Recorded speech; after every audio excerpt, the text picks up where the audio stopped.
Hey again guys, Steve from Australian 4x4 Adventures again. While we were away on the Navrun, we had a little bit of a crisis, so to say, in the sense of one of the teams called up asking for assistance. They tried a self-recovery, but they couldn't do it for what they felt to be a safe manner.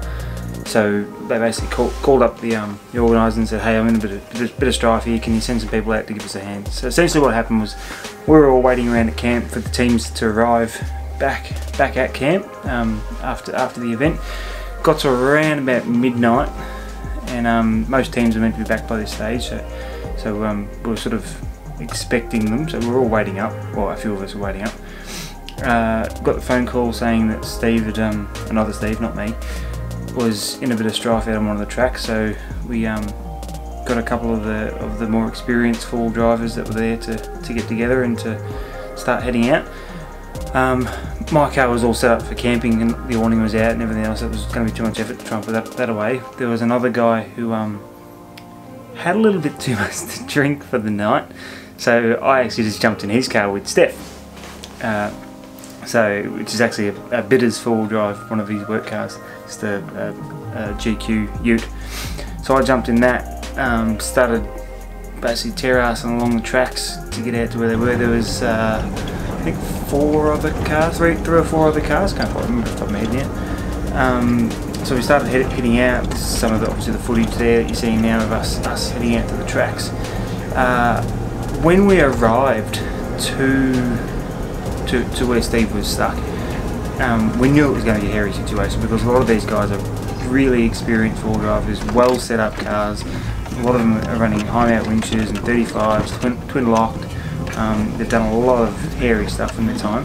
So for them to actually call up and say, "Hey, I need help," it's generally pretty serious in the sense of that they've already tried a self-recovery. Something's either broken or they're worried about rolling the car or doing something stupid or injuring someone or something. So when we rolled up, you can probably see now, obviously that's Mick and Nick in their GU patrol. They're actually the lead car that was heading down to winch him up. So that's what it looked like. That's what we seen when we first docked up. He was right down the bottom of the hill there on a pretty precarious. I can't think say the word. Precarious. He was on a bit of a shit angle. He tried to self-recover by pulling himself around because essentially just down the track, further down from him was about a metre drop, and it was on a really stupid angle, and there was no option of really going forward from the amount of trees that were over the track, and it just got even 10 times gnarlier as you went further down. He tried to self-recover by pulling himself around sideways, but the car was actually starting to slide into that hole, so that's where he sort of pulled the pin and said, "No, I need a hand here to come out backwards." That's when we've turned up. He pulled.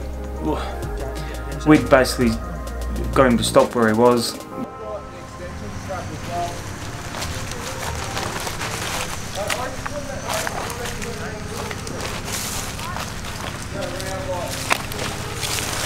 You barely even walk this thing.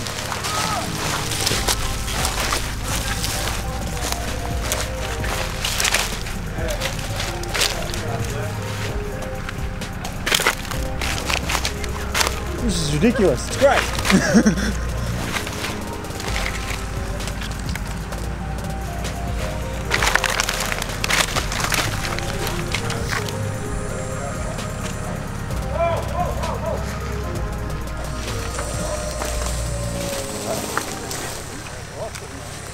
I don't want. We started just to run the winch rope down when we put a pulley block off of one of the trees just to change the angle slightly to get him to pull slightly straighter, because obviously the winch rope would have been rubbing against a rock and a tree if we just ran it straight down from the car. We'd wedged Nick's car up against one of the trees to stop it from getting pulled down the hill because it was pretty slippery and pretty steep there. We basically just hooked it onto the low side of the car to try and pull it back around. Nick was running a high mount single motor winch on there, so it's powerful but not the most powerful winch out there by any means. it was struggling a fair bit just with a single line pull. So eventually we got him straightened up with a single line pull, but it was having trouble pulling up there.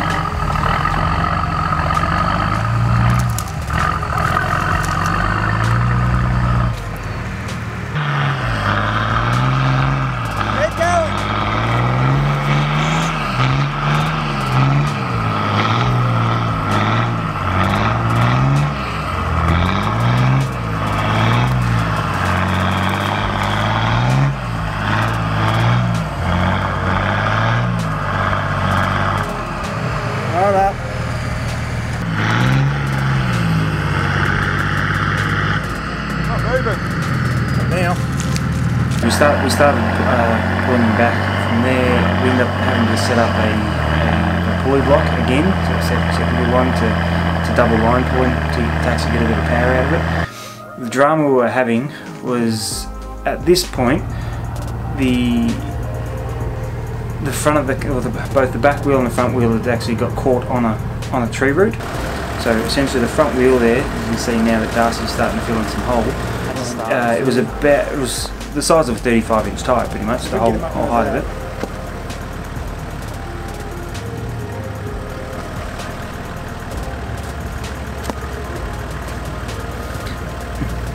So it was about the size of a 35-inch tyre there. We were just going to try and keep pulling him, but essentially the tree root was hooked over the top of the diff and it was just starting to rip things out, so we decided that was probably a really bad idea. So we let him forward a bit, started packing up. We just found every rock we could find in there, started packing it right up, got the thing right up high, and with the double line pull managed to pull him all the way back. But he still wasn't quite out at that stage. Essentially it was twin lock, trying to reverse out, and he was just digging holes. So we just kept the winch on him and kept trying to pull him the entire way up, and it was tough going for the whole thing. Had to let the winch sort of recover a couple of times because it was just getting hot with the amount of force, even under a double line pull. The winch is probably getting a little bit tired now anyway because it is a few years old. I have to say though, from a recovery point of view, I stayed out of a lot of it because I was trying to film it for you guys. Everyone performed really well. You can see that we stayed calm through the whole thing. We didn't just rush into a recovery and tried to just yank him at any angle and try and get him out no matter what. We assessed the situation, we thought about it, we thought about the ramifications of everything we were trying to do, and then we basically executed the plan. We didn't have too many chiefs. We had one or two guys running the whole thing, and they were really experienced winch truck guys, so that they knew a lot about what was going on.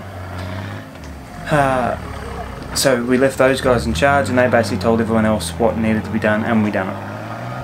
So that meant packing holes and repositioning all the gear, so different trees. We had to reposition about 3 different times to actually get the right angle on him, and then eventually we could just pull him up right at the end there, just enough that he could get under his own steam and get out. Everyone was really well at communicating. No one rushed into anything. It was actually, for the situation he was in, really good to be able to get him out like that without any damage to the car, hurting anyone else, damaging anyone else's car, and minimal track damage from there. The track was already ruined anyway, so we weren't really hurting it anymore.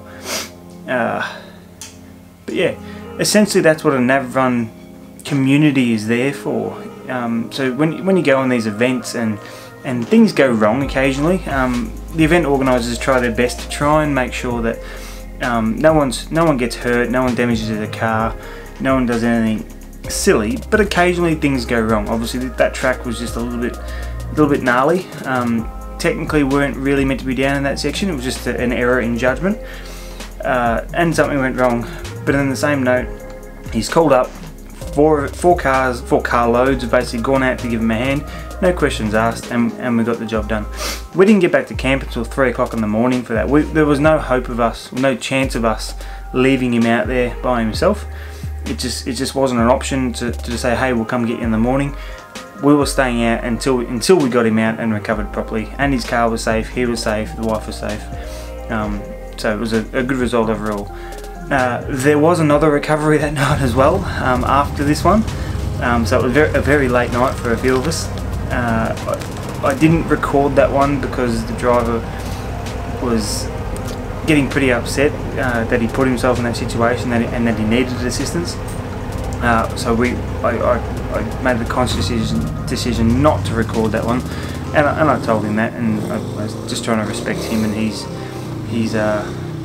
mood at the time. Obviously, in hindsight, he's fine and he loved the experience of it, but at the time, obviously, it can be very stressful when things go wrong.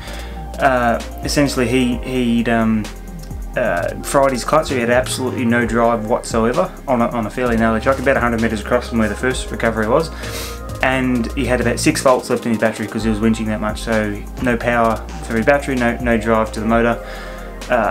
He was dead there pretty much, so he was in a tough spot. Luckily, two of the comp trucks were there, so Marcus and I can't remember the other guy's name actually, so probably look that up.